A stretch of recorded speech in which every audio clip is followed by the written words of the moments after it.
ऐसे बहुत सारे रेगुलर व्यूअर्स हैं जो हमारी कहानियां देखते तो हैं, लेकिन आपने चैनल को सब्सक्राइब नहीं किया है। अगर आप भी उन 85% लोगों में से एक हैं, तो जल्दी से सब्सक्राइब बटन दबाओ। और हाँ, लेटेस्ट थ्रिलिंग क्राइम स्टोरीज की नोटिफिकेशंस के लिए बेल आइकन दबाना मत भूलना। Republic day attack. जैसे ही रिपब्लिक डे पास आता है तो पूरे दिल्ली एनसीआर में जगह जगह सिक्योरिटी बहुत बढ़ा दी जाती है। इसका एक बड़ा रीजन ये है कि रिपब्लिक डे पर हमारे देश के सबसे बड़े मिनिस्टर्स और लीडर्स सब एक जगह एक बहुत बड़ी पब्लिक गैदरिंग में होते हैं। ऐसे में कोई भी अटैक देश के लिए बहुत डेडली हो सकता है। एक ऐसा ही अटैक प्लान कर रहे थे नौशाद और जग्गा, जहां उन दोनों को इंडिया के सबसे बड़े हिंदू लीडर को मारने का काम मिला था। जग्गा 29 साल का उत्तराखंड में रहने वाला एक लड़का था और नौशाद 56 साल का एक मिडिल एज्ड आदमी जो कई सालों से दिल्ली में रह रहा था। जग्गा और नौशाद दोनों पर पहले से कई केसेस दर्ज थे और वो दोनों ही पुलिस की गिरफ्त से फरार एक बहुत बड़े प्लान का हिस्सा बन गए थे। जग्गा एक गरीब परिवार का लड़का था। बड़े होते होते उसकी मुलाकात कुछ गुंडे मवालियों से हो गई और देखते ही देखते उसका झुकाव खालिस्तानी आइडियोलॉजी की तरफ बढ़ने लगा और वो एक कनाडा बेस्ड खालिस्तानी ग्रुप से भी जुड़ गया था। उस पर पहले से ही एक मर्डर केस चल रहा था और इसी के चलते वो 2021 में उत्तराखंड की जेल में बंद था। मगर उसकी बहन की शादी के लिए उसे पैरोल पर छोड़ा गया। जग्गा कुछ दिन के लिए अपने घर तो आ गया था, मगर वो अभी भी अंडर सुपरविजन था। तब उसने नौशाद को कांटेक्ट किया और दोनों ने मिलकर जग्गा को भगाने का प्लान बनाया। शादी से एक दिन पहले जग्गा के घर में फंक्शन हो रहा था। तब जग्गा ने अपने 2 जान पहचान के आदमियों से मदद मांगी। उन्होंने प्लान बनाया कि वो दोनों पुलिस वालों का ध्यान भटका के रखेंगे और मौका लगते ही जग्गा वहां से भाग जाएगा।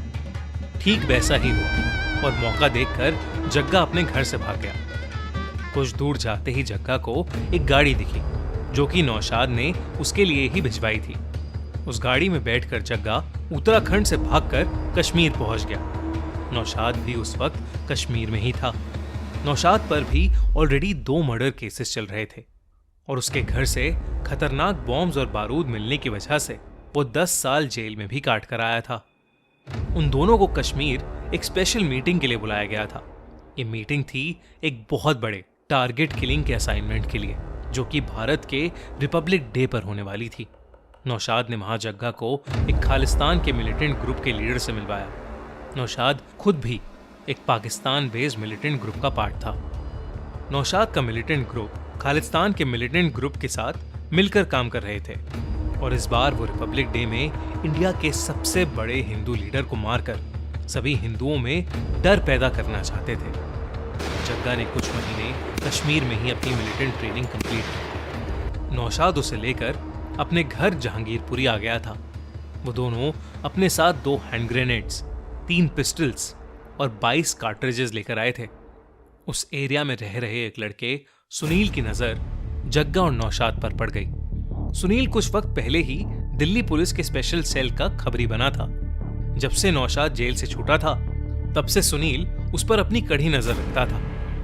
जब उसने देखा कि नौशाद एक रात दबे पांव लौटा था, वो भी एक अनजान आदमी के साथ, तो सुनील समझ गया था कि कुछ तो गड़बड़ जरूर है। सुनील ने दिल्ली पुलिस के स्पेशल सेल को तुरंत ही अपडेट भेज दी और उसे नौशाद और जग्गा की सभी एक्टिविटीज पर नजर रखने को बोला गया। एक दिन जब नौशाद और जग्गा झुग्गी से कुछ ही दूर चाय पीने गए, तब जग्गा ने नोटिस किया कि वो जहां भी जाते सुनील उनके आसपास पहुंच जाता। जग्गा ने यह बात नौशाद को बताई और दोनों कुछ खुसर पुसर करके घर को लौटने लगे। जग्गा ने अपनी जेब से कुछ कागज निकालकर नौशाद को पकड़ा दिया और वो मुड़कर घर से कहीं दूर चला गया। नौशाद अपनी झुग्गी के अंदर गया और 2 मिनट बाद ही बाहर आ गया। उसने झुग्गी बंद की और वो भी उसी तरफ चला गया जहां जग्गा गया था। ये सब सुनील कुछ दूर से देख रहा था। उसे लगा कि उसके लिए अच्छा मौका था पता लगाने का कि आखिर नौशाद क्या कर रहा था।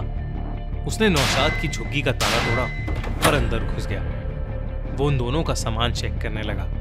और उसे बिस्तर के नीचे पड़े एक बैग में कुछ हथियार मिल गए। सुनील ने तुरंत उनकी फोटो खींचकर स्पेशल सेल को भेज दी।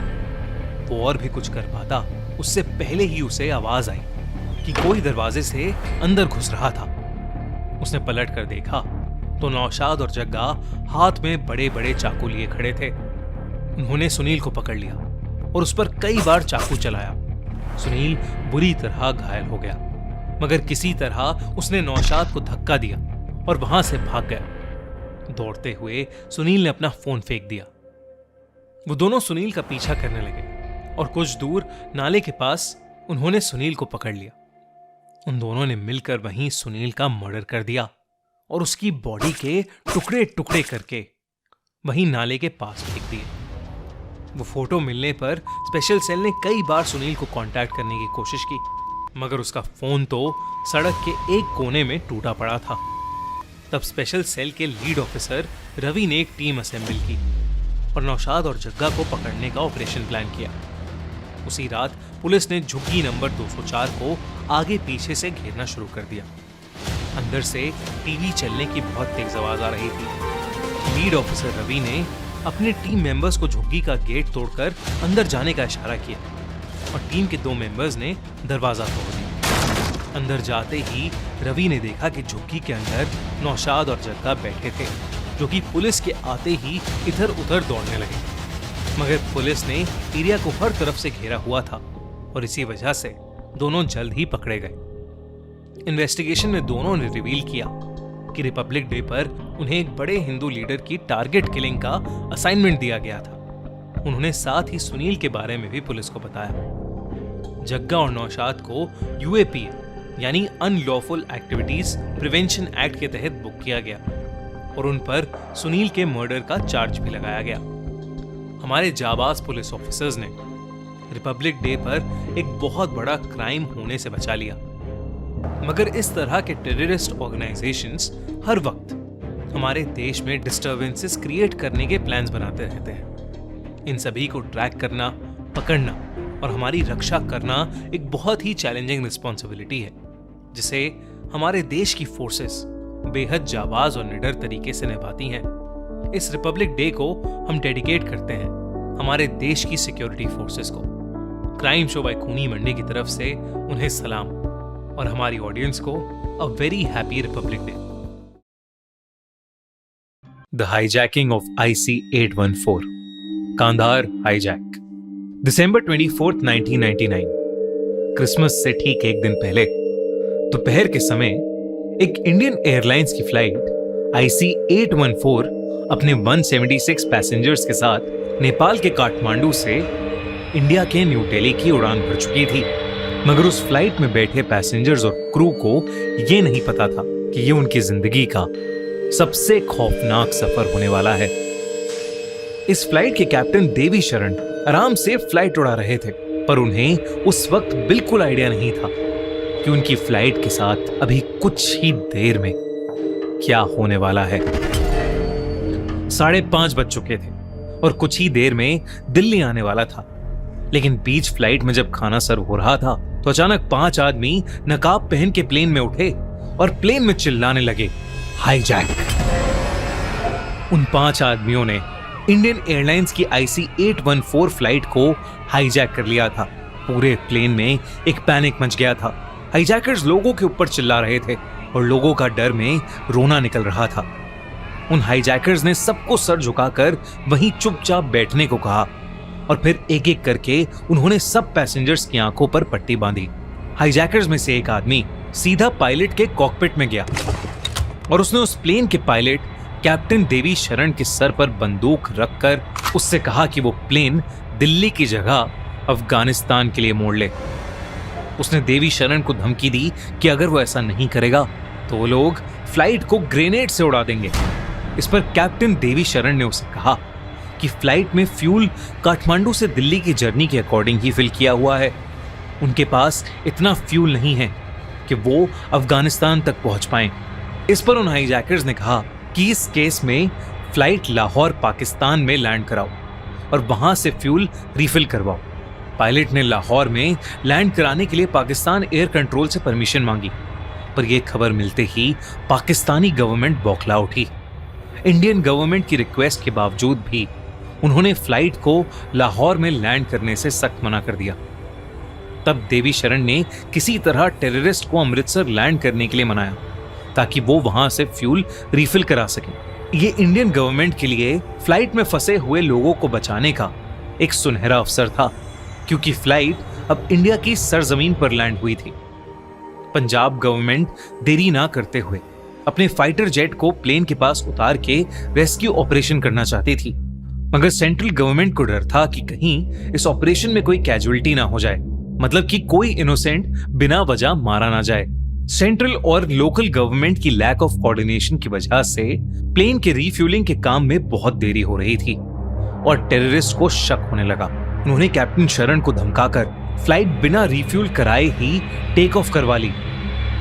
लो फ्यूल की वजह से फ्लाइट में मौजूद सभी की जान को खतरा था। कैप्टन शरण ने एक बार फिर पाकिस्तानी गवर्नमेंट से परमिशन मांगी। उन्होंने पाकिस्तान को वार्न किया कि अगर उन्होंने परमिशन नहीं दी तो प्लेन सीधा पाकिस्तान में क्रैश कर जाएगा। पाकिस्तानी गवर्नमेंट को मजबूरी में लाहौर में प्लेन लैंड करने की परमिशन देनी पड़ी। पाकिस्तानी एयरपोर्ट अथॉरिटीज ने प्लेन को रिफ्यूल कर दिया और इसके बाद फ्लाइट ने दुबई के लिए उड़ान भरी। उस वक्त दुबई के इंडियन एम्बेसडर केसी सिंह ने फ्लाइट को यूएई में लैंड होने की परमिशन दिलवाई, मगर जब तक वहां फ्लाइट लैंड हुई तब तक एक पैसेंजर की मौत हो चुकी थी। 25 साल के रूपिन कटियाल की हाल ही में शादी हुई थी और वो अपनी पत्नी के साथ अपने हनीमून से लौट रहा था जब उनमें से एक हाईजैकर ने उसको गोली मार दी। कई पैसेंजर्स घायल भी हो चुके थे। दुबई लैंड करके 27 पैसेंजर्स को एयरपोर्ट पर ही छोड़ दिया गया और रूपिन कटियाल की बॉडी को वहीं फेंक दिया गया। अब तक इंडियन गवर्नमेंट को समझ में नहीं आ रहा था कि हाईजैकर्स का मोटिव क्या है, क्योंकि अभी तक उन्होंने अपनी कोई भी डिमांड्स नहीं रखी थी। इसी दौरान इंडियन गवर्नमेंट ने यूएई गवर्नमेंट से रेस्क्यू ऑपरेशन करने की परमिशन मांगी, पर यूएई ने यह रिक्वेस्ट डिक्लाइन कर दी। एक बार फिर फ्लाइट ने उड़ान भरी और अपने फाइनल डेस्टिनेशन कांदाहार अफगानिस्तान में जाकर लैंड हुई। अफगानिस्तान में आज की ही तरह उस वक्त भी तालिबान की गवर्नमेंट थी और इंडिया ने आज की ही तरह उसे एक लेजिटिमेट गवर्नमेंट मानने से इनकार कर दिया था और इसीलिए अफगानिस्तान में कोई इंडियन हाई कमीशन नहीं था। फ्लाइट लैंड होते ही तालिबान के मिलिटेंट्स ने उसे चारों तरफ से घेर लिया। पाकिस्तान के इस्लामाबाद एरिया के हाई कमीशन को नेगोशिएट करने के लिए भेजा गया। वहीं दूसरी तरफ पूरी दुनिया का ध्यान अपनी तरफ खींचने के लिए तालिबान ने हाईजैकर्स और इंडियन गवर्नमेंट के बीच मीडिएशन यानी बातचीत करवाई। हाईजैकर्स ने नेगोशिएशन में इंडियन जेल में बंद 35 मिलिटेंट्स और $200 मिलियन की डिमांड की। तब एक स्पेशल टीम ने हाईजैकर्स के साथ नेगोशिएट किया और रिजल्ट ये निकला कि हाईजैकर्स को 3 टेररिस्ट की रिहाई चाहिए। वो 3 टेररिस्ट थे अहमद उमार सईद शेख, मुश्ताक अहमद जारगर और सबसे इंपॉर्टेंट शख्स मसूद अजहर। पर इन हाईजैकर्स की डिमांड को समझने के लिए हमें 5 साल पहले 1994 में जाना पड़ेगा, जब मसूद अजहर, जो एक टेररिस्ट ऑर्गेनाइजेशन हरकते उल मुजाहिदीन का फाउंडर था, फेक आइडेंटिटी बनाकर वो इंडियन अथॉरिटीज को धोखा देकर कश्मीर आ गया था। उसकी श्रीनगर आने की वजह थी कि वो कश्मीर में आतंक फैलाना चाहता था। 11 फरवरी 1994 से कुछ दिन पहले इंडियन आर्मी को मसूद के कश्मीर में होने की टिप मिली और उन्होंने उसे 11 फरवरी को कानाबाल के पास अरेस्ट कर लिया। इसके बाद मसूद के टेररिस्ट ऑर्गेनाइजेशन के मेंबर्स ने उसे इंडियन जेल से निकालने के लिए 2 बार कोशिश भी की, लेकिन वो इसमें नाकाम रहे। उन्होंने फिर एक नया प्लान बनाया और जुलाई 1995 में उन लोगों ने 6 फॉरेन टूरिस्ट को कैप्चर कर लिया और सरकार से मसूद को छोड़ने की डिमांड की, मगर सरकार नहीं मानी। 1999 में भी कॉन्स्पिरेटर्स ने कश्मीर में कोट बलवाल जेल का जेल ब्रेक प्लान किया, लेकिन अथॉरिटीज को इसके बारे में पहले से पता चल गया और उन्होंने उन पर गोलियां चलानी शुरू कर दी, जिसमें टेररिस्ट ग्रुप का एक साथी सज्जाद अफगान मारा गया। सज्जाद उस टेररिस्ट ग्रुप का श्रीनगर का कमांडर इन चीफ था और उसके ग्रुप को सज्जाद की बॉडी चाहिए थी। लेकिन इंडियन अथॉरिटीज ने सजाद की बॉडी हैंडओवर करने से साफ इनकार कर दिया। अब उस टेररिस्ट ग्रुप के पास और कोई रास्ता नहीं दिख रहा था, तो उन्होंने प्लान बनाना शुरू किया कि वो एक इंडियन फ्लाइट को हाईजैक करेंगे। सितंबर 1999 में 5 लोग बांग्लादेश की कैपिटल ढाका में एक रेंटेड फ्लैट लेकर रहने लगे। इस छोटे से ग्रुप का लीडर था इब्राहिम अतहर अपने चारों साथियों को वहीं छोड़कर इंडिया आ गया ताकि वो सबकी फेक इंडियन आइडेंटिटी बनवा सके। लगभग 2 महीने बाद सबकी फेक आईडी लिए अतहर वापस आया और 5 नेपाल के लिए निकल गए। वो जानते थे कि नेपाल से प्लेन में घुसना आसान होगा। इसके बाद इन टेररिस्ट ने कुछ हैंड ग्रेनेड्स और गन्स इलीगली अरेंज करके प्लेन की बिजनेस और एग्जीक्यूटिव सीट्स खरीद ली और प्लेन को हाईजैक कर लिया। इंडियन गवर्नमेंट के पास उनकी डिमांड्स मानने के अलावा और कोई रास्ता नहीं बचा था। इसलिए उस वक्त के फॉरेन मिनिस्टर जसवंत सिंह अपने साथ उन 3 टेररिस्ट को लेकर कांधार चले गए। इसके बाद उस फ्लाइट में 7 दिन से हॉस्टेजेस बनकर फंसे हुए पैसेंजर्स को फाइनली रिहा किया गया और 31 दिसंबर को सेफली इंडिया लाया गया। जो 3 टेररिस्ट रिहा किए गए उनमें से मसूद अजहर ने आगे चलकर जैश-ए मोहम्मद बनाई, जिसने इंडिया में parliament attack, Mumbai 26/11 attack, Uri और पुलवामा अटैक कराए। इंडियन गवर्नमेंट को उस वक्त शायद ये आइडिया होगा कि करीब 160 लोगों की जान बचाने के बदले पूरी दुनिया भर के लोगों की जान कॉम्प्रोमाइज होने वाली थी। पर उस समय अपने पैसेंजर्स को जिंदा वापस लाना इंडिया के लिए सबसे इंपॉर्टेंट था और तब से लेकर आज तक इंडिया में फिर कभी कोई प्लेन हाईजैक नहीं हुआ है। Jallianwala Bagh, the untold story. 13 अप्रैल 1919। पूरा देश उस दिन बैसाखी मना रहा था। खेतों में फसलें तैयार थीं। लोगों के मन में नई उम्मीदें जगी हुई थीं। अमृतसर के कई लोग दर्शन के लिए गोल्डन टेम्पल पहुंचे थे, आने वाले साल के लिए वाहे गुरु जी की कृपा मांगने और उस जिंदगी के लिए शुक्रिया अदा करने जो उन सब ने बड़ी मेहनत से सवारी थी। माथा टेकने के बाद कई लोग पास के गार्डन में इकट्ठा हुए। उस गार्डन में जहां बच्चे खेल रहे थे, औरतों के चेहरे पर खुशी थी और हाथों में प्रसाद था। बुजुर्ग पेड़ों की छांव में बैठकर बातें कर रहे थे। लेकिन उस वक्त देश में बहुत टेंशन का माहौल था। एक्चुअली मार्च 1919 में ब्रिटिशर्स ने इंडिया में रॉलेट एक्ट जारी कर दिया था, जिसके मुताबिक किसी भी टाइप की पॉलिटिकल रैली या बड़ी पब्लिक गैदरिंग्स अलाउड नहीं थी। सिर्फ शक के बेसिस पे पुलिस किसी को भी जेल में डाल सकती थी और ना उन्हें कोई अपील करने का मौका मिलता था और ना ही कोई कानूनी ट्रायल। पूरे देश में ब्रिटिश पुलिस ने ऐसे कई लोगों को बिना किसी सबूत के जेल में डाल दिया। देश भर में इसके खिलाफ प्रोटेस्ट होने लगे। अमृतसर में भी बाकी शहरों की तरह शांतिपूर्वक प्रोटेस्ट हो रहे थे। पर जब 10 अप्रैल 1919 में ऐसे ही एक प्रोटेस्ट पर ब्रिटिशर्स ने फायरिंग करवाई तो जनता का गुस्सा बढ़ गया। इसलिए फैसला लिया गया कि बैसाखी वाले दिन एक बड़ी भीड़ मिलकर शांतिपूर्वक रॉलेट एक्ट के खिलाफ प्रोटेस्ट करेगी। उस दिन जलियांवाला बाग में कुछ प्रोटेस्ट करने आए थे और कुछ बस बैसाखी की बधाइयां बांटने। उन्हें क्या पता था कि उस सुंदर बाग की खुशबू वाली मिट्टी लाल होने वाली है, वो भी उन्हीं के खून से। शाम बस ढल रही थी जब एकदम से ब्रिटिश आर्मी जनरल डायर अपने सिपाहियों के साथ जलियांवाला बाग पहुंचा। डायर और उसके सिपाही बाग के अंदर घुसे और भीड़ के सामने एक लाइन में खड़े हो गए। बाग से बाहर जाने का रास्ता सिर्फ 2 पतली गलियां, और वो भी उन सिपाहियों ने ब्लॉक कर दी थी। लोगों को समझ ही नहीं आ रहा था कि अचानक से ये क्या हो रहा है।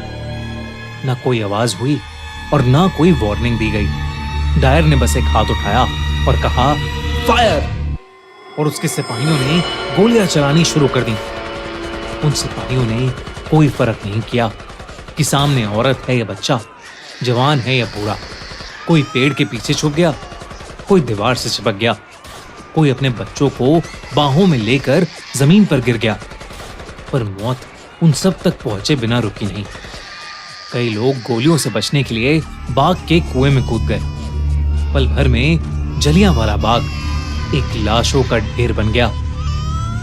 इस हादसे का जख्म सिर्फ अमृतसर तक सीमित नहीं रहा, बल्कि इसने पूरे हिंदुस्तान की रूह को छन्नी कर दिया था।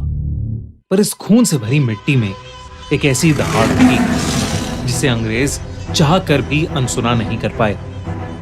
अंग्रेजों की वाइसरॉय के काउंसिल के इकलौते Indian member C Sankaran Nair ने जब जलियांवाला बाग की खबर सुनी तो उनका खून खोल गया। शंकरन ने मद्रास लॉ कॉलेज से लॉ की पढ़ाई की थी और 1880 के दौरान मद्रास हाई कोर्ट में वकालत से अपने करियर की शुरुआत की थी। देखते ही देखते शंकरन अपने वक्त के सबसे ब्रिलियंट इंडिपेंडेंट लॉयर्स में से गिने जाने लगे। वो जेंडर इक्वालिटी, कास्ट डिस्क्रिमिनेशन जैसे जरूरी मुद्दों को लेकर हमेशा अपनी आवाज उठाते थे। इसी कारण वो मद्रास हाई कोर्ट के जज भी बने और इंडियन नेशनल कांग्रेस के प्रेसिडेंट भी। उनकी आवाज इतनी बुलंद थी कि ब्रिटिशर्स को भी कई बार उनकी बात माननी पड़ती थी। इसी के चलते 1915 में उन्हें वाइस रॉयज काउंसिल में अपॉइंट किया गया। लेकिन फिर आई 1919 की वो काली खूनी शाम। बैसाखी वाले दिन जलियांवाला बाग में कई निहत्थे और निर्दोष लोगों पर गोलियां चलाई गई थीं। रिपोर्ट्स के मुताबिक करीब 380 लोग मारे गए और 1200 से ज्यादा लोग घायल हुए थे। लेकिन माना जाता था कि असलियत में ये नंबर इससे भी कहीं ज्यादा बड़ा है। इस घटना को दबाने के लिए ब्रिटिशर्स ने मार्शल लॉ और प्रेस सेंसरशिप इंप्लीमेंट कर दी, जिसके चलते ना ही कोई इसके खिलाफ प्रोटेस्ट कर सकता था और ना ही इसके बारे में कोई भी खबर छाप सकता था। जलियांवाला बाग के उस हादसे के बाद शंकरन ब्रिटिश सरकार के साथ और काम नहीं कर पा रहे थे। शंकरन एक ऐसी पोजीशन में थे जो उस जमाने में किसी भी इंडियन के लिए हाईएस्ट पोजीशन हुआ करती थी। पर जुलाई 1919 में उन्होंने वाइसरॉयज काउंसिल से रिजाइन कर दिया। अपनी रेजिग्नेशन के बाद शंकरन ने 1922 में एक बुक लिखी, गांधी एंड एनार्की। इस बुक में उन्होंने गांधी के तरीकों के अगेंस्ट लिखा, पर उसके साथ साथ माइकल ओडायर, जो उस वक्त पंजाब का लेफ्टिनेंट गवर्नर था, उसके बारे में भी खुलकर लिखा। शंकरन ने बताया कि कैसे माइकल ओडायर ने जनरल डायर को पूरा सपोर्ट किया और पंजाब में अपनी पावर का अब्यूज किया। जहां एक तरफ कुछ इंडियंस इस बुक को बहुत अच्छा बता रहे थे तो कुछ इंडियंस इसके खिलाफ थे। वहीं दूसरी तरफ लंदन में बैठे माइकल ओडायर का मानना था कि उस किताब ने उन्हें डिफेम किया है और उनकी रेपुटेशन को नुकसान पहुंचाने की कोशिश की है। इसी के चलते माइकल ओडायर ने शंकरन पर मानहानि का दावा करते हुए शंकरन को सू कर दिया। पर शंकरन अपने स्टैंड से हिले नहीं और एक केस लड़ने का फैसला किया। इस कोर्ट की हेयरिंग किंग्स कोर्ट लंदन में थी। शंकरन ब्रिटिश कोर्टरूम में ब्रिटिश लॉयर्स के अगेंस्ट ब्रिटिश जूरी के ही सामने ये केस लड़ने वाले थे। इसलिए वो जानते थे कि शायद ये फैसला उनके फेवर में नहीं आने वाला। पर उनका मकसद सिर्फ ये केस जीतना नहीं था। ये केस 5 हफ्तों तक चला और हिस्ट्री के लॉन्गेस्ट रनिंग केसेस में से एक बना। पर जैसा शंकरन ने सोचा था बिल्कुल वैसा ही हुआ।